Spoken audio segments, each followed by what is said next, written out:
याद करिए, एक टीएमसी, एक कांग्रेस, एक कम्युनिस्ट, बांग्लादेश में हिंदू मारा जाता है, मौन हो जाते हैं। लेकिन बीजेपी मौन नहीं होने वाली है। घुसपैठ को तो रोकेगी ही। जो पहले से आकर के यहां कब्जा किए हुए हैं, इनको कान पकड़ करके बाहर का रास्ता दिखाने का काम केवल बीजेपी की डबल इंजन सरकार करेगी। और इनको पालने और पोसने का काम कोई कर रहा है तो आज टीएमसी के गुंडे कर रहे हैं। बंगाल विधानसभा चुनाव के दौरान योगी आदित्यनाथ चुनाव प्रचार में टीएमसी को पूरी तरह से भारी पड़ रहे हैं। और क्यों भारी पड़ रहे हैं, इसकी वजह भी आपको समझाएंगे।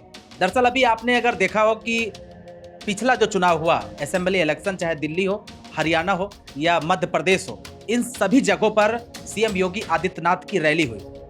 और इन सभी जगहों पर ज़्यादा से ज़्यादा रैलियां सीएम योगी आदित्यनाथ ने किया। और यही वजह है कि बीजेपी चाहती है कि योगी आदित्यनाथ की ज़्यादा से ज़्यादा रैली बंगाल में हो, तो इसका सीधा असर जो है वो हिंदुत्व पे जाएगा। जो हिंदुत्व सनातन को मानने वाले लोग हैं उन पर जाएगा।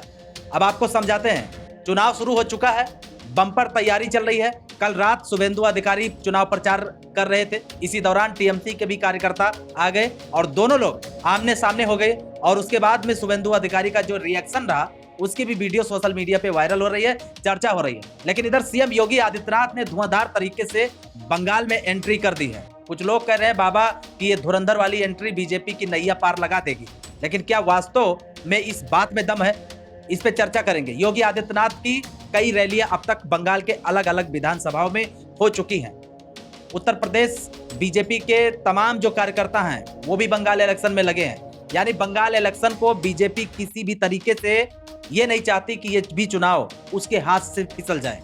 और दोस्तों, अगर बंगाल चुनाव भारतीय जनता पार्टी के हाथ से फिसल गया तो इसका बहुत बड़ा मैसेज जाएगा। और सबसे बड़ा मैसेज जाएगा उत्तर प्रदेश चुनाव में, क्योंकि उत्तर प्रदेश के मुख्यमंत्री योगी आदित्यनाथ खुद बंगाल में रैलियां कर रहे हैं, प्रचार कर रहे हैं और लगातार जो हिंदुत्व, जो सनातनी जो लोग हैं उनको बता रहे हैं, तमाम चीज़ें बात कर रहे हैं। चाहे मौलाना को लेकर योगी आदित्यनाथ ने वहाँ पे बात किया हो, चाहे बंगाल के मेयर को लेकर उन्होंने बात किया हो। जो मेयर का बयान था कि 50% जो आबादी है बंगाल की वो अब उर्दू बोलेगी। योगी बाबा ने मंच से कहा कि उर्दू नहीं, बंगाली भाषा बोलेगी बंगाल की जनता। और किसी के माई के लाल में ताकत नहीं है जो जबरदस्ती यहाँ की आधी आबादी को उर्दू बोलवा दे। और जब ऐसी बातें योगी आदित्यनाथ बंगाल के मंच से करते हैं तो कहीं ना कहीं ये राजनीतिक विश्लेषकों का मानना है कि ये जो हिंदुत्व वोट बैंक है वो कहीं ना कहीं बीजेपी की तरफ बढ़ेगा।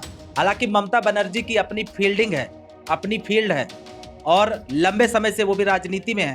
बंगाल के लिए उन्होंने क्या काम किए हैं। अब इस बार क्या बंगाल का जो चुनाव है वो काम के आधार पे होगा या फिर जाति धर्म के नाम पर भी वोट डलेगा? और दोस्तों, हमारे देश में कोई भी इलेक्शन हो, ग्राम प्रधान से लेकर लोकसभा तक के जो भी चुनाव होते हैं, ये सब कुछ जातीय समीकरण से ही सेट किया जाता है। लेकिन हमारे देश के नेता कमाल के हैं, वो कहेंगे कि जाति की बात मत करो, धर्म की बात मत करो, पर बिगर इस मसाले के कोई भी चुनाव होता नहीं है। खैर, योगी आदित्यनाथ की एंट्री को लेकर देश में चर्चा हो रही है कि बाबा प्रचार कर रहे हैं तो इस बार बंगाल में बीजेपी की नैया पार हो सकती है। और बाबा जिस प्रकार से फायर ब्रांड तरीके से वहां पर भाषण दे रहे हैं, ललकार रहे हैं, उससे यही लोग आशा लगा रहे हैं कि बीजेपी यहां पर क्लीन स्वीप कर सकती है। अब देखने वाली बात होगी कि 5 मई को बंगाल में किसका परचम लहरेगा। फिलहाल आप क्या सोचते हैं बंगाल चुनाव को लेकर? कमेंट करके हमें जरूर बताइएगा। नमस्कार।